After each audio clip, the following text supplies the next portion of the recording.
जम्मू कश्मीर के राजौरी सेक्टर में भारतीय सुरक्षा बलों का एक जॉइंट ऑपरेशन चल रहा था। इस ऑपरेशन को मजबूत करने के लिए सेना ने 48 राष्ट्रीय राइफल्स इलाके में सुनाकोट और बफलियास के लिए सैनिक रवाना किए।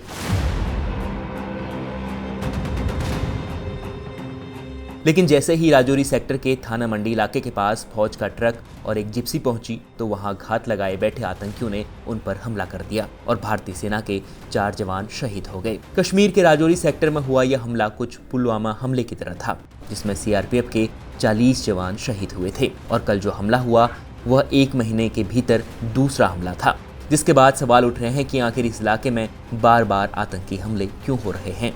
क्या यहाँ कोई आतंकियों को पनाह दे रहा है? क्या यह इलाका आतंकियों के छिपने में फायदेमंद साबित हो रहा है? आइए इसी पर बात करते हैं। कश्मीर में डेरा की गली, पुंछ और राजौरी में पिछले कुछ महीनों में ही कई बार आतंकियों ने घात लगाकर सेना के जवानों पर हमले किए, जिसका सबसे बड़ा कारण है कि यह इलाका पहाड़ियों और घने जंगलों से घिरा हुआ है। यहाँ आतंकियों को आसानी से छिपने में मदद मिल रही है और यह इलाका राजौरी और पुंछ जिलों की सीमा पर मौजूद है। वहीं भारतीय सेना के अधिकारियों ने कल के हमले को लेकर बताया है कि उनके पास इस इलाके में आतंकियों की मौजूदगी को लेकर जानकारी मिली थी, जिसके बाद पुंछ इलाके के डेरा की गली इलाके में बुधवार रात एक ज्वाइंट ऑपरेशन चलाया गया और आतंकियों से मुठभेड़ शुरू हो गई थी। इस हमले से कुछ हफ्ते पहले ही राजौरी जिले में बाजीमाल वन क्षेत्र के धर्मसाल बेल्ट में गोलीबारी के दौरान 2 कैप्टन सहित 5 सैनिककर्मी शहीद हो गए थे। राजौरी जिले में सुरक्षा बलों के साथ नवंबर में एक मुठभेड़ में अफगानिस्तान में प्रशिक्षित लश्कर-ए-तैयबा का शीर्ष कमांडर